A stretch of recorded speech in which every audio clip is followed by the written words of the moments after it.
Welcome to today's MedShots. Today we'll talk about the S2 split or the split in the S2 heart sound. As we all know, the S2 heart sound is produced due to the closure of aortic valve followed by the closure of pulmonary valve. This usually occurs simultaneously, so you hear it as a single sound. But due to physiological or pathological reasons, there may be a delay in closure of any one of the valves, and this is how the separate sound or a split is heard. Let's look at the physiological reason first.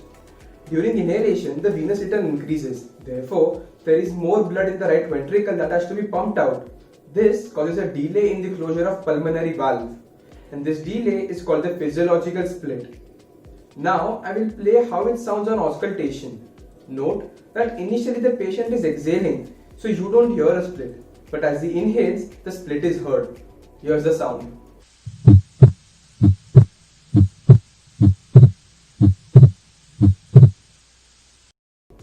Moving on to pathological causes. First is persistent splitting.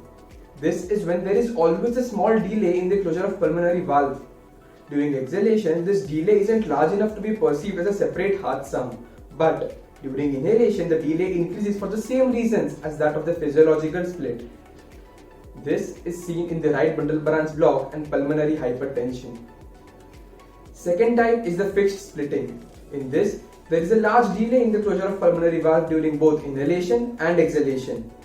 This is seen in the atrial septal defect, and it sounds like this.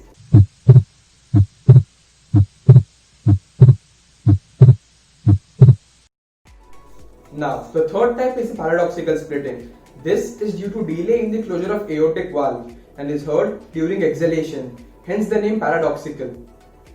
This is seen in the left bundle branch block, patients with pacemakers, left ventricular systolic failure, aortic stenosis and hypertrophic cardiomyopathy.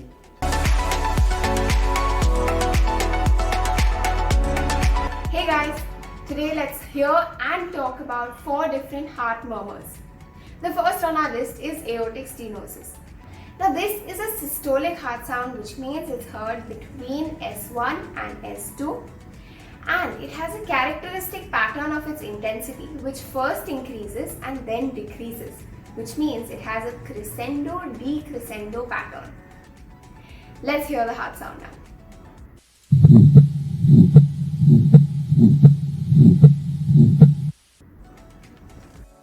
Next we come to aortic regurgitation, which can either be mild or severe.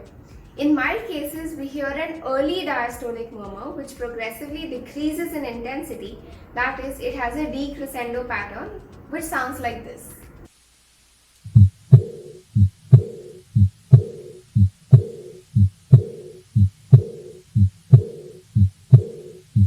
Severe aortic regurgitation is characterized by a mid-diastolic murmur called Austin-Flint murmur. Third on our list is mitral regurgitation.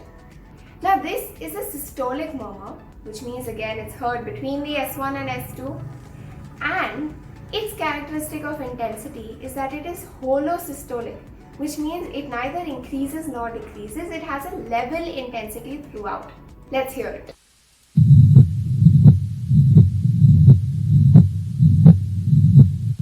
The last one for today is mitral stenosis. Now this is a diastolic sound and it sounds like rumbling, but it's a little more complex than others. So what you'll hear is the first heart sound, that is S1, followed by S2, which is followed by a loud opening snap caused by the snapping open of a valve. That is then followed by the rumbling diastolic murmur that you'll hear, and after that what you'll hear is a late diastolic murmur or a pre-systolic accentuation just before the next S1, and this pre-systolic accentuation is characteristic of mitral stenosis. This is how it sounds.